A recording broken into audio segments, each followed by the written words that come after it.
আমি এখন মাননীয় সদস্য জনাব মোহাম্মদ আব্দুল আজিজ সিরাজগঞ্জ ৩ কে তার বক্তব্য রাখার আহ্বান জানাচ্ছি।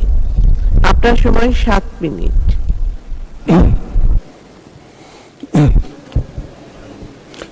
মাননীয় স্পিকার, 2024-25 অর্থবছর বাজেটের উপর আমাকে বক্তব্য দেওয়ার সুযোগ দেওয়ার জন্য আপনাকে অসংখ্য ধন্যবাদ জানাচ্ছি।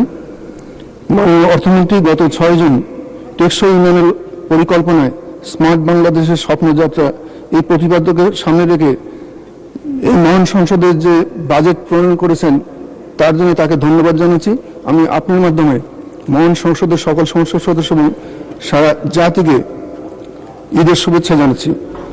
আমি আমার বক্তব্যের প্রারম্ভে গভীর শ্রদ্ধা নিবেদন করছি সর্বকালের সর্বশ্রেষ্ঠ বাঙালি স্বাধীনতার স্থপতি জাতির জনক বঙ্গবন্ধুর প্রতি শ্রদ্ধা নিবেদন করছি। 1975 সনে বঙ্গবন্ধুর সঙ্গে নির্মমভাবে নিহত তার সহধর্মিনী শেখ ফরিয়াতুন্নেসা মুজিব, পুত্র শেখ কামাল শেখ, জামাল শেখ, রাসেল সহ পরিবার অন্যান্য সদস্য এবং আত্মীয় স্বজন যারা নির্মমভাবে নিহত হয়েছিলেন তাদের প্রতি শ্রদ্ধা নিবেদন করছি। মহান মুক্তিযুদ্ধে নিহত 30 লাখ শহীদ এবং 2 লাখ মা বোন যাদের সর্বোচ্চ ত্যাগের বিনিময়ে আমরা স্বাধীনতা লাভ করছি।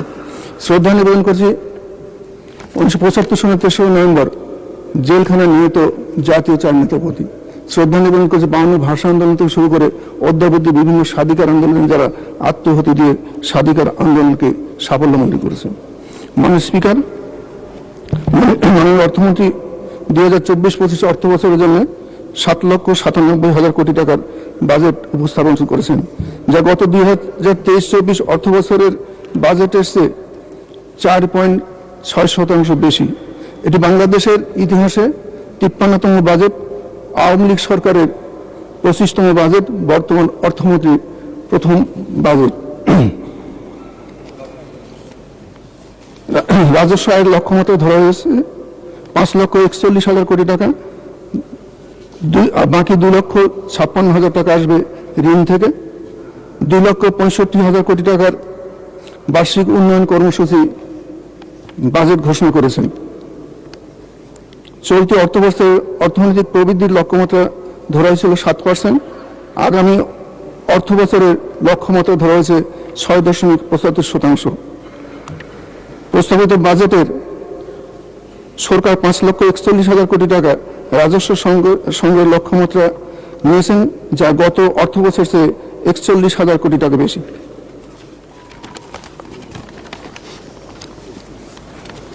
আগামী বাজেটে 15টি খাতে 7,97,000 টাকার বরাদ্দ ধরা হয়েছে।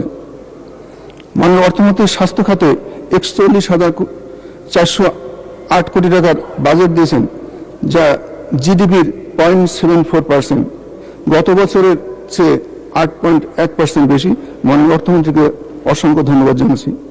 জাতির পিতা বঙ্গবন্ধু শেখ মুজিবুর রহমান স্বাস্থ্য সেবাকে গ্রামীণ জনগণের দোরগোড়ায় পৌঁছে দেওয়ার উদ্যোগ গ্রহণ করেছিলেন। তার সুযোগ করে মাননীয় প্রধানমন্ত্রী তার সেই কর্মসূচিকে বাস্তবায়ন করার জন্য প্রতি 6,000 জনগোষ্ঠীর জন্য একটা কমিউনিটি ক্লিনিক স্থাপন করেছেন।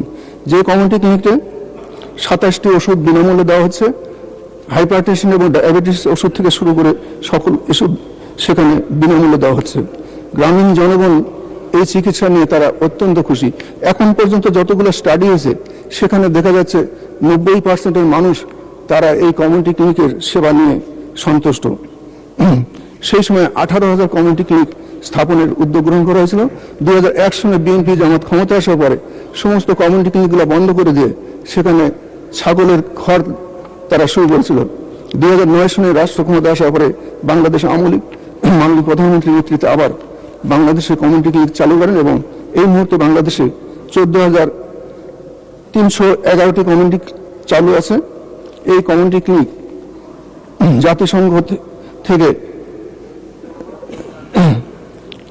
অনুমোদিত হয়েছে এবং সম্প্রতি জাতিসংঘের মাননীয় প্রধানমন্ত্রী শেখ হাসিনার উদ্ভাবনী কমিউনিটি ক্লিনিকে মডেল হিসেবে তাদের রেজুলেশনে অন্তর্ভুক্ত করেছেন, যা সারা বিশ্বের সম্প্রদায়ের কাছে community clinic the initiative Sheikh Hasina শীর্ষক রোল মডেল হিসেবে স্বীকৃতি পেয়েছে এবং সারা বিশ্বের অন্যান্য সদস্য দেশগুলোকে এই কমিউনিটি ক্লিনিকের চিকিৎসা সেবার ধারাটাকে অনুসরণ করার জন্য বলা হয়েছে। বেদ এবং হিজড়া সম্প্রদায়ের সমাজের পিছিয়ে পড়া জনগোষ্ঠীর সুরক্ষা প্রদানের জন্য সরকার দৃঢ় অঙ্গীকারবদ্ধ। হিজড়া জনগোষ্ঠীর জীবনমান উন্নয়নের জন্য 6,880 জন থেকে 12,629 জনকে ভাতার আওতায় আনার পরিকল্পনা গ্রহণ করা হয়েছে। মাননীয় প্রধানমন্ত্রী মানবতার মা এই সম্প্রদায়ের মানুষকে তৃতীয় লিঙ্গ হিসেবে সংসদে স্থান দিয়েছেন। আমি পেশায় একজন চিকিৎসক, 300-র বেশি হিজড়া সম্প্রদায়ের মানুষকে আমি অপারেশন করে ভালো করেছি। আমি মাননীয় প্রধানমন্ত্রীর কাছে অনুরোধ করব তাদের যে বাজেট দেওয়া হয়েছে তার একটি অংশ যদি তাদের চিকিৎসার জন্য ব্যয় করা হয়, তাহলে বাংলাদেশে একসময় হিজড়া বলে কোনো শব্দ থাকবে না। মেডিকেল ভাষায় এটাকে ডিএইচডি বলা হয়। যেগুলো সমাজে বিভিন্নভাবে তারা বাস করে, এরা তাদের যে মানগত জীবনযাপন করে, এখান থেকে তাদেরকে বের করে নিয়ে আসা খুবই প্রয়োজন। মাননীয় অর্থমন্ত্রী সিগারেটের উপরে 1% ট্যাক্স যোগ করেছেন। আমাদের নীতি মাননীয় প্রধানমন্ত্রী 2016 সনের 30শে জানুয়ারি সাউথ এশিয়ান স্পিকার অ্যাসোসিয়েশন কনফারেন্সে 2040 সনের মধ্যে বাংলাদেশে ধূমপান মুক্ত বাংলাদেশ গড়ার ঘোষণা দিয়েছেন। এই মুহূর্তে বাংলাদেশে 3% মানুষ যাদের বয়স 15 বছর তারা ধূমপান করে, 15 বছর নিচে 7.5% মানুষ ধূমপান করে।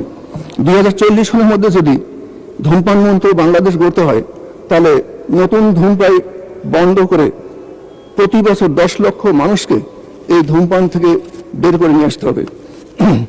সেই লক্ষ্যে কাজ করলে তাহলেই সম্ভব 2040 সনের মধ্যে ধূমপান মুক্ত বাংলাদেশ গড়া।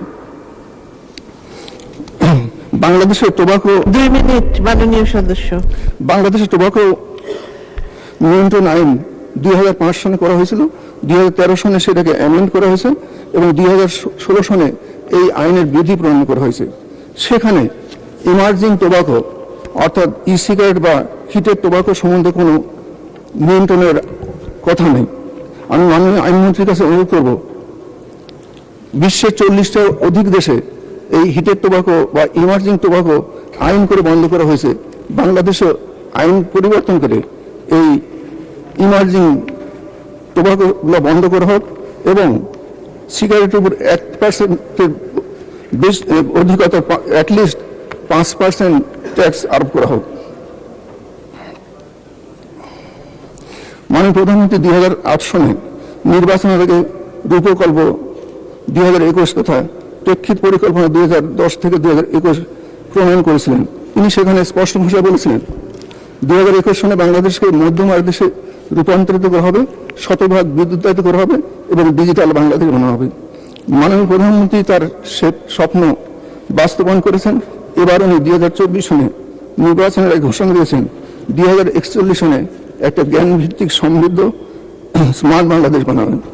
যে স্মার্ট বাংলাদেশের ভিত্তি হবে smart citizen, smart society, smart economy and smart government, যেখানে গরিবের সংখ্যা নেমে আসবে 3%-এর নিচে, হতদরিদ্র বলে কোনো মানুষ থাকবে না, জিডিপি হবে 3-4%-এর মধ্যে এবং রাজস্ব ঘাটতি থাকবে জিডিপির 5%-এর নিচে, রাজস্ব জিডিপির রেশিও হবে 20%-এর উপরে এবং বিনিয়োগ বাড়বে জিডিপির 40%। মানে স্পিকার আমাকে আর 2 মিনিট সময় দেবেন। 1 মিনিট শেষ করুন।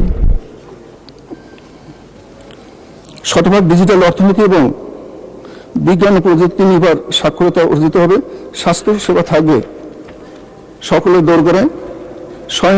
স্বয়ংক্রিয় যোগাযোগ ব্যবস্থা, টেকসই নগরায়ন, নাগরিকদের প্রয়োজনীয় সকল সেবা থাকবে হাতের মুঠোয়।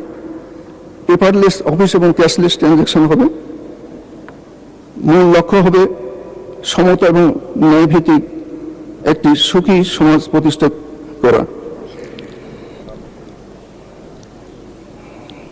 মাননীয় প্রধানমন্ত্রী শেখ হাসিনার প্রজ্ঞা, দূরদর্শিতা এবং বলিষ্ঠ ও বিশ্বজনীন আন্তর্জাতিক মহলের উচ্চ প্রশংসা এবং স্বীকৃতি লাভ করেছেন।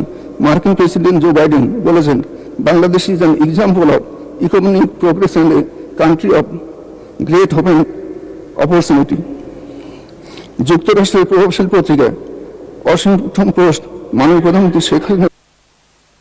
আপনাকে ধন্যবাদ মাননীয় সদস্য।